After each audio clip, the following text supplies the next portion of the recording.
the most disappointing movie of 2025. I grew up loving Tron Legacy, and kept eagerly anticipating if and when they would make another Tron movie. The closest thing I got to tide me over was that Tron Uprising TV show that was pretty good overall, but wasn't quite on the same level. I kept up with news about this movie for years. From 2010 to 2022, there was a huge back and forth of, will they, won't they? Do we get Jeff Bridges back? Oh, we should get Jared Leto. Oh, we're putting the movie on hold because Marceline's Mom's Tomorrowland and Lone Ranger bombed. We want to focus more on the Marvel and Star Wars franchises. And then finally, this comes out. And I'm incredibly disappointed with it. The movie's biggest crime is it forgets to have fun. I found the story and characters incredibly bland. In Tron Legacy, the main character's father disappears for 20 years, and he finally reunites with him on the grid and has to defeat an evil version of him. He tries to get his dad to come back with him. He meets a program who becomes his girlfriend, and she's an interesting character with a lot of personality. The action sequences and the score were fun. This has none of that. Ares is a boring character, Athena's a boring character, the villain is uninteresting, and has the same level of haminess as Jesse Eisenberg from Batman vs. Superman, and the stakes for the plot are unclear.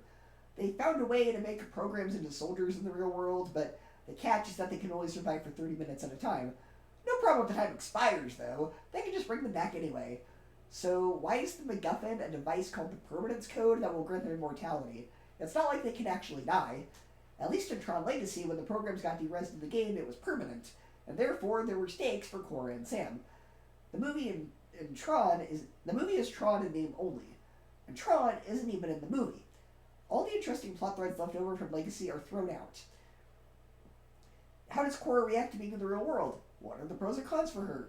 Can she have kids? What happened to Clue? Why does Jeff Bridges still live on the grid when he could be reconnected with the sun? These are all questions that they left off with that are never answered in this movie. And it's not even so much a movie as much as it just is a very long Nine Inch Nails music video. Now artists will put out visual albums that have a slight resemblance of a plot, but are just glorified commercials for their latest album.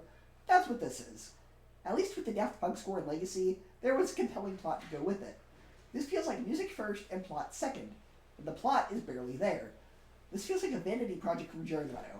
If you're not a fan of the franchise, this isn't going to win you over, and if you are a fan, don't waste your time with it. Don't even wait for Disney+, just skip it. For me, it's a D, a 6 out of 10, and 2 out of 5 stars. I'm praising the impressive cinematography and visuals, but it has nothing else going for it.